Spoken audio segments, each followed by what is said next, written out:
விஷயத்தை சற்று உற்று பட்டு அவர் மட்டும் ராக பாடுவாரா? அதுதான் பாட வேண்டிய அவசியம் இல்லை.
எதுக்கு ஆயுத பூஜை பண்ணணும்? அது ஏன் ஆயுத பூசைக்கு மாறப்படும்? ஆயுதம் மத்த நாள் போட்டா எடுத்துக்கிறாங்க.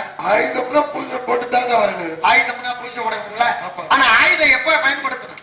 வேலை செய்யப்போ பயன்படுத்தணும். வேலைக்கு வேணுமா இல்லையா? பழத்துல இறங்கிட்டோம்னா ஆயுதம் பயன்படுத்துமா இல்லையா? பயன்படுத்த ஆயுதம் எப்படி நல்லா இருக்கா இல்லையா? என் ஆயுதம் நல்லா இருக்கு. டெய்லி பூஜை போட்டு தான் இருக்கு. ஒரு சின்ன விஷயம் இருக்கு. என்ன விஷயம்? பஞ்சப்பட்சி அணின்னு ஒரு அணி இருக்கு. ஆமாமா. இதுல அவை பிராட்டி வந்து அதிகமான கிட்டையும் சேரமான இருமல் பெருஞ்சோரை கிட்ட போய் சொல்றேன், ஏய் அதிகமான விட்டு சாமான் எல்லாம் வலது படுத்தி கிடக்கு. அதிகமான சாமான அவன் புல்லுப்பட்டல போய் பாக்குறேன், எல்லாம் அடிச்சு துவைச்சுக்கிட்டு இருக்காங்க. ஆனா ஓங்கெல்லாம் நெய் தடவி பூ தடவி நல்லா வச்சிருக்க, புதுசா வச்சிருக்க. இது சொல்றான். இது என்ன புரிஞ்சுக்கணும்? அவன் நல்லா வேலை கேட்டு சுத்தமா வேலைக்கே போல. இதான் பஞ்சப்பட்சி அணி அப்படின்னு சொல்றேன். இது இலக்கண ரீதியா இந்த அணியில நிறைய விஷயங்கள் இருக்கு. எழுத்துலக்கண சொல்லுலக்கண ஆப்புலக்கண கப்புலக்கண வாட்டர் பாயிண்ட் ஊருகா சேர்த்து நான் கிடக்கணும். எல்லாத்தையும் பெட்டு போகணும். ஏன்னா அகத்தியல் எழுதின தமிழ் இலக்கண அகத்தியமும் அது மறைந்தான் மறையும். ஆனா என் மாணவனே தொல்காப்பியா, நீ எழுதி இலக்கணம் மறையாதரான்னு சொன்ன அவ்வளவு பெரிய குருநாதர் அகத்தியர். அகத்தியர் தெரியுமா?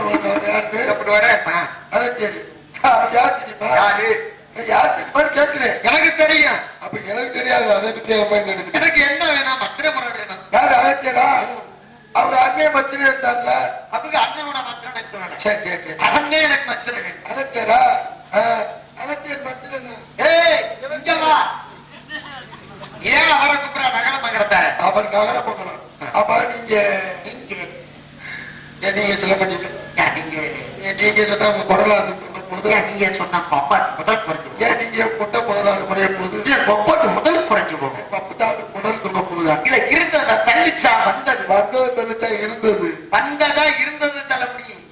ஆனா இருந்ததை வந்தது தள்ள இருந்தாத்தான் தள்ள முடியும், இல்லாட்டி தள்ள முடியாது. அப்ப யாரு நீங்க? என்னது உள்ளுக்குள்ள என்னமோ இதை வச்சு பேசுறீங்க. உள்ள வச்சாத்தான் பேச முடியும். அற்று பெருக்கற்று அடி சொல்லும் அண்ணாலும் உற்று புறக்கால் உழவிட்டு நேற்றவருக்கு நல்ல குடியில் பிறந்தால் நல் பொருந்தால் ஆணாளர்களே என்று சொல்ல மாட்டார். பாவம் பருப்பு இவளாலுமே வந்து 4 பேர் கோலம் சேர்த்து கொஞ்சம் போது தூமணி அணியனுக்கு சங்கத்தமிழ் 3 தான் சொல்லி நீ சொன்ன பண்ண பேச முடிக்க முடியும். அந்த இடத்த நிரப்பணுமா இல்லையா? ஏதோ அப்பவே லஞ்சம் கொடுத்துட்டா யாரு? அவை பிராட்டி பாலும் தெளிதேனும் பாலும் பருப்பு இவை நாளும் கலந்து உனக்கு நான் தருவேன். கோலம் செய் துங்க கரிமுகத்து தூமணிய நீ எனக்கு சங்கத்தமிழ் 3 தான் இசை நாடகம் 3 தமிழ் அடித்தா உனக்கு நான் தர்றேன். அன்னைக்கு ஆரம்பிச்சதா அன்னைக்கு அப்படி வரை கொடுத்துக்கிட்டீங்க. அருது அருது மாநில சாப்பிடுவது அருது அந்த சரக்கு கிடைக்க எம்ஜி வாங்கி சாப்பிடுவது அதை விட நீங்க ஏதாவது விரலை காட்டியிருக்கீங்களா? விரலை காட்டியிருக்கீங்களா? காட்டி காட்டி அப்படி போச்சு. எவ்வளவு காட்டி வாங்கினீங்க? இப்படி காட்டல பழக்கல்ல இருக்கட்ட. இப்ப நீங்க வந்திருக்கீங்க அப்பா இந்த இடத்துக்கு. நீங்க வந்தீங்க நான் கழக மட்டத்துக்காக எத்தனை குடும்பத்தை எடுத்திருப்பீங்க? குடும்பத்துல நல்லதை கொடுக்கறீங்கன்னா மகரிஷி. ஆமா சாமி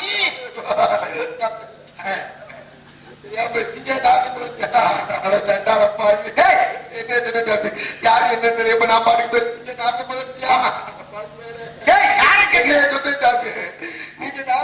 தெரியாம நான் பாட்டு பேசிட்டு ஆமாங்க. ஒரு சொந்தக்காரங்க 3 பேர்த்த சொந்தா பார்த்துட்டு வந்து இந்த பேக்கரியில வரும்போது ஏன் சொந்தக்கார 3 பேரை நீ இதே மாதிரி பேச போட்டு அம்மா ராமா ஆச்சரிய பிச்சை எடுத்துட்டாங்க. கொஞ்சம் கோவிந்தம் கொஞ்சம் கோவிந்தம் எங்க இல்லையா? பேக்கரியில டீ கடையில எல்லாரும் பிச்சை எடுத்து என்ன வேஷம் போட்டிருந்தாங்க? ராம வேஷம் ஆஞ்சநேயர் வேஷம் இந்த வேஷம் போடுறாங்கல்ல. ஏன் ராவண வேஷம் போட மாட்டேங்கிறாங்க? அதுதானே எனக்கு புரிய மாட்டேங்குது. எல்லாருமே இந்த மாதிரி நீங்க சொல்ற மாதிரி கைவிட்டு வாங்குறதுக்கு வேஷம் போடுறானுங்க. இந்த ராமணேஸ்வரன் அப்படின்னு சொல்லக்கூடிய மரத்தமிழர் அந்த தமிழுடைய விஷயம் ஏன் போட மாட்டேங்கிறாங்க? ராவணனுக்கு 10 தலைவரோட 10 தலை வேஷம் போட்டு நடுரோட்ல பிச்சை எடுத்து நடக்கிட்டு இருக்க மாட்டாங்க. போறதா இல்லையா? டிராபிக் ஜாம் ஆகி போயிடும். இதான் காரணமா? நல்ல விஷயம் தெரிஞ்சாலும் நினைச்சானே நல்லா பேசக்கூடிய ஆளு நீ என்ன இப்படி விஷயம் 10 தலைவரோட போறதா இல்லையா? உண்மை. ஓவியத்துல பார்க்கும்போது 10 தலை வரைந்திருப்பாங்க. ஆனா ராவணேஸ்வருக்கு உண்மையிலேயே 10 தலை கிடையாது இல்லையா? 10 விதமான குணம் கொண்ட முகம் படைத்தவன்றான். 64 கலையை தெரியும். அக்ர விளக்கணம் அடிக்கணும் கணிதம் சக்கரவர்த்தினம் எழுத்து லட்சணம் வேதம் வேதாந்தம் புராணம் நிகண்டு நிதி சாஸ்திரம் சாஸ்திரம் அப்படின்னு 64 கலைகள் தெரியும். இதுல பாருங்க இந்த சுத்தமதிமா 36 பிரதிமதிமா 36 72 மேலே கருத்தான்னு சொல்லக்கூடிய ராகங்கள் 16 உருவான வரலாறு என்ற ராகங்கள் அனைத்து மீட்டக்கூடிய யாழ் வல்லவர் சிவபெருமானிய உருவ வச்சவன் போட்டி போட்டு சாமகானம் பாடி இல்லங்க சாமகானம் என்ற ராகத்தின் பாடி அப்படிப்பட்ட ராகத்தில் சிறந்தவன். தன் தாரம் இன்றி பிறர் தாரம் இச்சிக்காதவன்.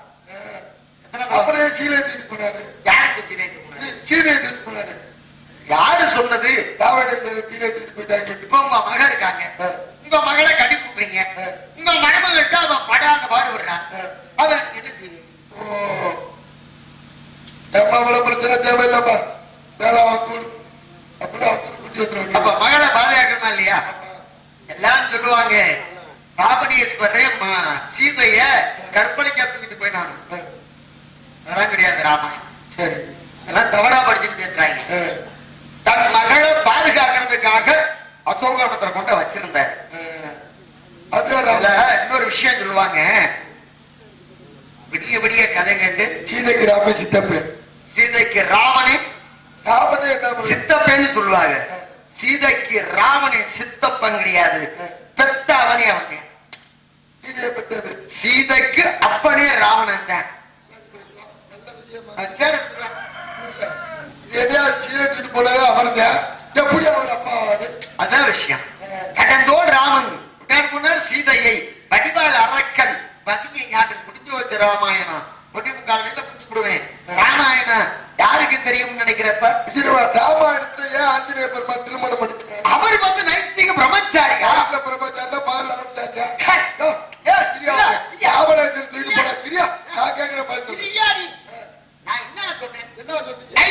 பிரம்மச்சாரின்னு சொன்னேன். அப்புறம் இருக்கட்டா கேட்கிற நீ என்ன பேச இல்ல ஏன் அவர் கல்யாணம் பண்ணிக்கல அவருக்கு நைத்திக பிரம்மச்சாரி பிரம்மச்சாரி கல்யாணம் பண்ணிக்க மாட்டாரா பெண்களை வேண்டாம் சொன்னாரு. உங்களுக்கு ராமாயணத்தை இந்த விஷயம் கூட தெரியல. அதெல்லாம் தெரியும் அதெல்லாம் கிடையாது. இங்க வாயா பெண்களை எல்லாம் தன்னுடைய சீதை தாயாகும் ஆண்களை எல்லாம் என்னுடைய தகப்பன் ராமனாகவும் கையெடுத்து கும்பிட்டவையா ஆஞ்சநேய பெருமான். எல்லா தெய்வத்துக்கும் போயிருக்க கையெடுத்து கும்பிட்டு பாத்திருக்கீங்களா? நீங்க தான் கையெடுத்து கும்பிடுவீங்க. ஆனா உங்களை கையெடுத்து கும்பிடுற ஒரே தெய்வம் ஆஞ்சநேய பெருமான் மட்டும்தான். யார் தெரியுமா? அதுக்கு காரணம் பண்பாடு, அவன் வச்சிருந்த மனப்பாங்கு. அந்த எண்ணத்தின் காரணமாக பெண்கள் எல்லாம் என் தாய் சீதை, ஆண்கள் எல்லாம் என் தகப்பனார் என் ராமச்சந்திர மூர்த்தி அப்படின்னு கையெடுத்து கும்பிட்டு சொன்ன அதெல்லாம் கிடையாது. ஏன் தெரியுமா? ராமாயணத்துல ஆஞ்சநேய பெருமான் திருமணம் பண்ணிக்கல. இதை விட ஒண்ணு கருத்து இல்லையே. இதெல்லாம் பேச வேண்டிய அவசியம் இல்ல. தெரியாது என்று கேட்டு போக வேண்டிய உடனே தெரிஞ்சிருப்பேன். உனக்கு தெரியுமா? அப்புறம் என்ன ஏயா ராமாயணம் உருவா காரணமா இருந்தேன். நான் எத்தனை காண்டம் வச்சு வச்சிருக்கிறேன். எனக்கிட்ட வந்து 7 காண்டாரு. 7 காண்டம் வச்சிருக்கியா? பாலகாண்டம், காண்டம், அதுக்கப்புறம் சுந்தர காண்டம், அதுக்கப்புறம் யுத்த காண்டம், அதுக்கப்புறம் முட்டக்குத்தை எழுதின உத்தர காண்டம். 7 காண்டம் என்கிட்ட. உத்தர காண்டம் நீங்க வச்சிருந்தா என்ன விஷயம் தெரியல. ராமாயணத்திலேயே ஆஞ்சநேய பெருமான் என்ன காரணம்? ஒரே காரணம் என்ன? ராம முன்னாடியே ராவணேஸ்வரன் தூக்கிட்டு போயிட்டேன், சுக்கிரிய முன்னாடியே வாழை தூக்கிட்டு போயிட்டேன். ஆஞ்சநேய பெருமாள் பார்த்தார், இவன் முன்னாடி அவன் தூக்கிட்டு போயிட்டேன், அவன் முன்னாடி அவன் தூக்கிட்டு போயிட்டேன், நம்ம கல்யாணம் பண்ணாலும் நம்ம முன்னாடி எவனாவது தூக்கிட்டு போயிடுவாண்டா, இது தேவையானாலும் பேசாம 3 இடிச்சு மாறிட்டார். ஒரு கைதட்டு யாரு கைதடி கூட எல்லாரும் படிச்சிருக்கேன். ஏன் தெரியலா? சிரிக்க வைக்கிறதுக்குன்னு ஒரு புத்திசாலித்தனங்க. எவ்வளவுதான் பேசினாலும் நாங்க வந்து புராணம் பேசுறது, இதிகாசம் பேசுறது, சிந்திக்க வைக்கக்கூடிய கருத்துக்கள். ஆனா இப்படி பேசினா சிரிக்க வைக்கலாம்னு சொல்லக்கூடிய தன்மை அந்த கோமாளி அப்படின்ற தேசத்துக்கு சொந்தக்கார. நன்றி சாமி. இவ்வளவு தூரம் எனக்கெல்லாம் பேர் எடுத்து கொடுக்குறீங்க.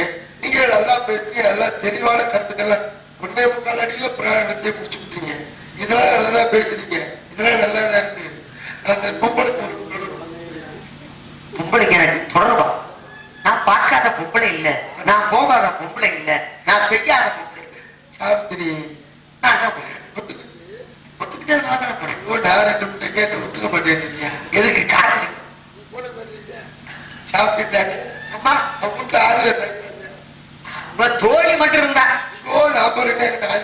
சிவன் தாட்டு வர முடியல, பேட்ட பிடிச்சிருந்தா சுட்டாங்க. நீ எந்த சாவித்திரியை சொல்ற? நான் சத்தியவான் மனைவி சாவித்திரியை சொல்றேன். நான் நாட்டாச்சப்பட்டி சாவித்திரியான இங்க ஆள் நிறைய பேர் இருந்திருப்பாங்களே. ஆமாப்பா, அடி பிடிச்சு விட்டாங்க.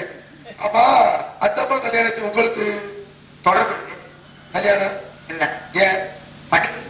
ஏன் ஏன் மண்ண பெண்ணு பொண்ணு 52 கொண்டாடி உங்களுக்கு எல்லாம் 8 வரல அப்படின்னா என்னது? 52 கொண்டாடி எட்டுனீங்களே, அதான் கேட்கிறேன். ஒரு நாளைக்கு ஒரு வீட்டுக்கா 2 வீட்டுக்கா? நினைச்ச நேரத்துல எல்லாரும் வீட்லயும் இருக்கு. ரொம்ப சந்தோஷம். நல்லா தெளிவான கருத்துக்கெல்லாம் நிறைய பேசுறீங்க. ரொம்ப மகிழ்ச்சியா இருக்கு சாமி. உங்களை சர்ச்சையில பெருமை அடைகிறேன். நம்ம நேரம் பேசுறோம்னு வச்சுக்கோங்க, காலம் கடத்துறேன். ஆமா ஆமா. ஏன்னா சரியான நேரத்துக்கு இந்த கதையோடைய கதாபாத்திரத்துக்குள்ள நாயகன் வந்தாருன்னா, அதனால அதுக்கடையில நான் இந்த இடத்தின் தலைவியை பார்க்கிறேன். ஆமாம் சாமி. தந்தையின் பெயர் நம்பிராஜன், தாயின் பெயர் நங்கை மோகன். இருவருக்கும் திருமணம் நடந்து பெரிய ஆம்பளை பிள்ளையா பிறந்துச்சு. பெண் பிள்ளை பிறக்கவில்லையே என்ற வருத்தத்தில் இருந்த என் தந்தை திடீரென காட்டுக்கு காவலுக்கு போனோம். காவலுக்கு வேட்டை போன இடத்துல வள்ளிக்கிழமை பள்ளத்துல இருந்து ஒரு சிறு குழந்தை என்று கட்டியது. அந்த குழந்தை பெண் குழந்தை. அந்த குளத்தை எடுத்து நாங்க பாறை வெட்டி சீரம் வெட்டி பாராட்டி சீராட்டி அந்த குளத்தை பருவமடைந்து விட்டது.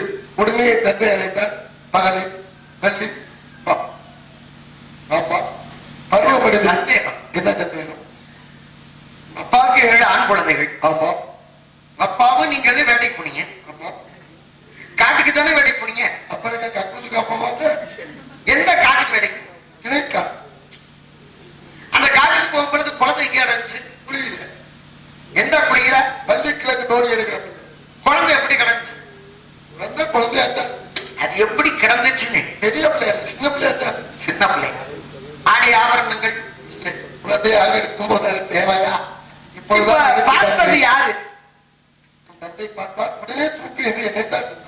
நீங்க கையை விட்டு தூக்குனது யாரு? அந்த குழந்தை 2 கையிலும் தூக்கியது தான். அது என்ன குழந்தை? பெண் குழந்தை. சரி, பார்த்ததும் அப்பா, தூக்க சொன்னதும் அப்பா, தூக்குனது நீங்க.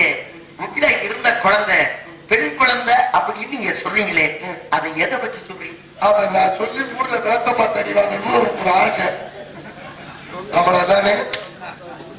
இல்லையா? குளிக்கல பிள்ளை கிடக்கு, போனது நீங்க அனுமதி குழந்தை கிடந்துச்சு, சட்டம் வந்துச்சு. சட்டம் வந்த இடத்துல பார்த்தா குழந்தைப்பா தூக்குப்பான்னு அவங்கிட்ட நீ போய் உள்ள கைய விட்ட. கைய விட்டியாலே அதான் குழந்தைக்குள்ள நல்ல வேலை கைய விட்டியா காலை விட்டியான்னு கேட்டுக்கிட்டு இப்ப குழந்தை உள்ள கிடக்கு. நீ தூக்கி பார்த்து அது ஏன் பிள்ளைன்னு சொல்லல? அது பொம்பளை பிள்ளைன்னு பார்த்தோன்னு தெரிஞ்சுக்கிட்டு எது பத்தி அது நான் அப்புறம் சொல்றேன் இதை பார்த்து கண்டுபிடிச்சேன்னு. உடனே பெரிய பிள்ளை ஆகிவிட்டது. உடனே அப்படி பெரிய பிள்ளையாக? உடனே பெரிய பிள்ளை ஆகல.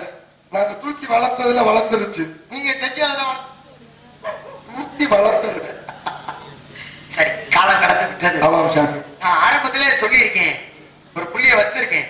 ஏன்னா எல்லா பூவும் மறுபடியும் பூக்கும். ஒரு தடவை பூத்தா மறு தடவை பூக்காது. அதான் பல்பு. உனக்கு ரொம்ப கொழுப்பு தீப்பு.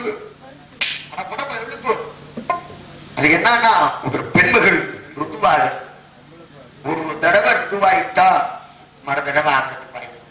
அதான் பெண்மை. அதான் என் தாய். அந்த தாய் தான் ஒரு தடவை பூக்கிற பூ. அந்த பூவை நான் பார்க்கணும். இப்ப இது என்ன சின்ன பூவா பெரிய பூவா? அது சின்ன பூ. யாரு வச்சிருக்கிறது? எவ்வளவு நாளா? 5:30 மணி வரைக்கும் நம்ம அட்வான்ஸ். அதுக்கப்புறம் நாங்க கூட்டிட்டு போகட்டுமா? யாரு இல்லங்க ஆசீர்வாதம் செய்யறதுக்கு எங்க கூட்டியா அந்த மணிங்க செய்வோம். 2 மணிக்கு மேல அந்த வேலை தான் பார்த்துக்கிட்டு இருக்கேன்.